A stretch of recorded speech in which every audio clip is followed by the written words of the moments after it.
Guys, I can't believe this. What? Jonathan, I'm trying to sleep. Jonathan, I'm trying to play slain. League in Peace here. What's League? Oh, it's this new online game I got from 2014. It's pretty rad. You guys, we're supposed to be doing homework, but I was reading this pamphlet for English, which you guys are supposed to be doing, and it says this guy named Jonathan Swift wants to eat babies. Oh, that's disturbing. Stop playing League. School first. Okay, fine. Hey, look, this guy's name is Jonathan. Hey, Jonathan, you like eating babies, don't you? You guys get real. Maybe we should find out. We have a time machine already. Remember when we traveled to the Salem witch trials and we found out so much? Yeah, so let's just try to find this out. In the end, one group is always right. Alright, fine.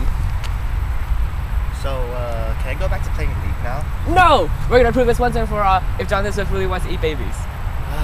Alright, fine. Let's go.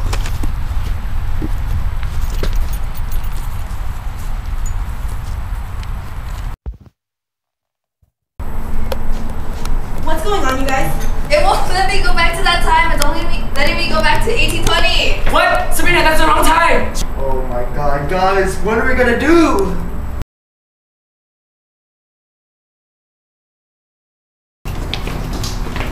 You guys, where are we? According to this, we are in Chester Square, UK in the year 1820. Okay, we can make the best of this. Let's just try to get some information. Hey, let's ask that lady over there.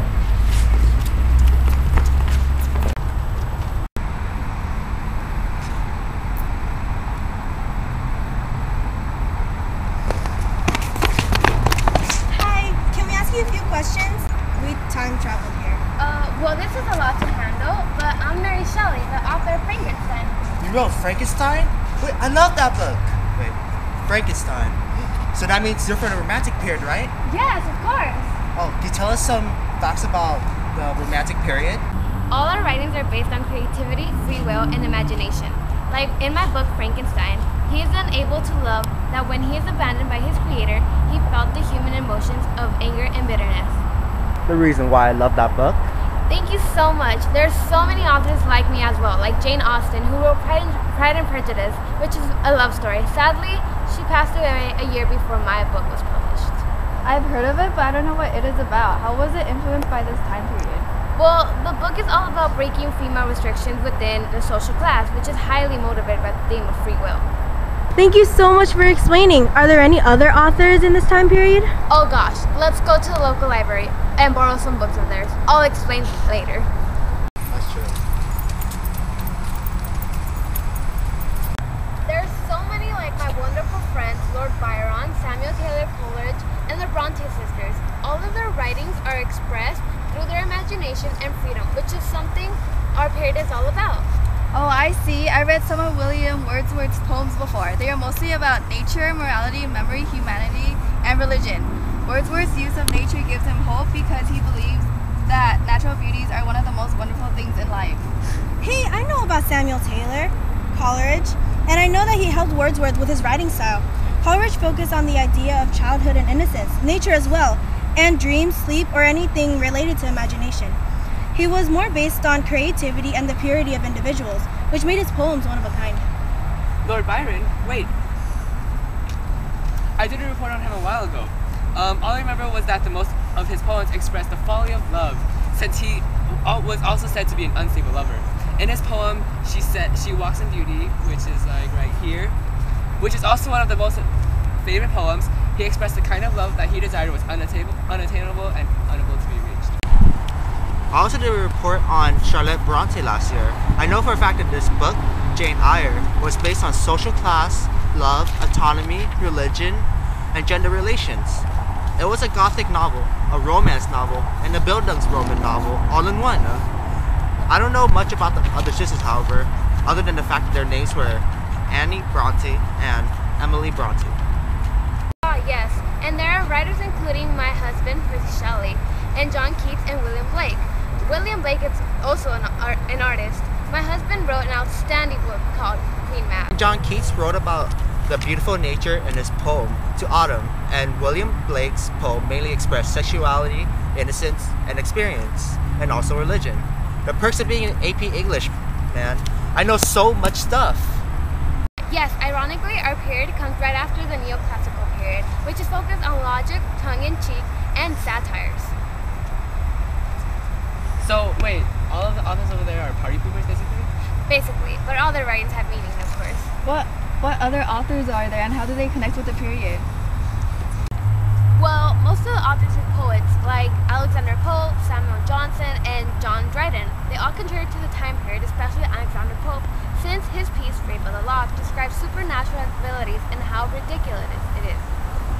So the main point of the neoclassical period is that they were emphasizing on the fact that the world is a realistic and logical place, and that creativity is nonsense. Oh, I get it now. So basically, Voltaire would be an author of this time period too, because his novella Candide satirizes on the hypocrisy of religion. I did a report on it last year. Now I fully know what his purpose was.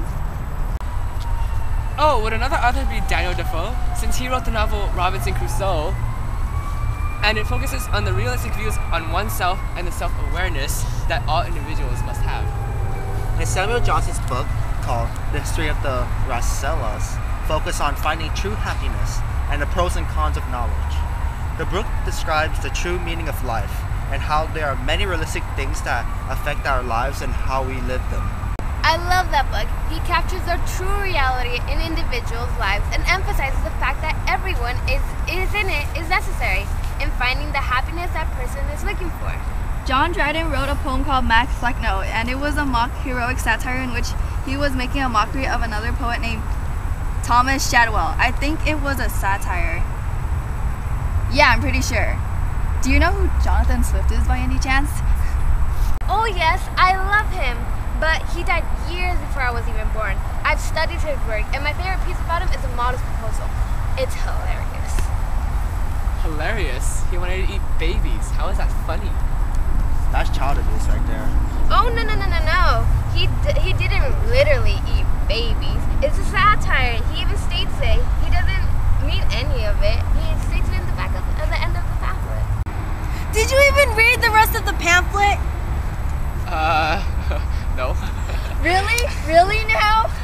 I'm sorry, but I really think we should explore the things we don't know. This could give us a huge advantage in our English grade. But Mary Shelley already knows what's Jonathan Swift's purpose. Why don't we just ask her? Actually, I don't know his whole purpose. I just know that all the baby eating wasn't really real. But good question though. Wait, we have a time machine, don't we? We could travel further back in time. Okay, let's go. Mary, you wanna come? I'd love to.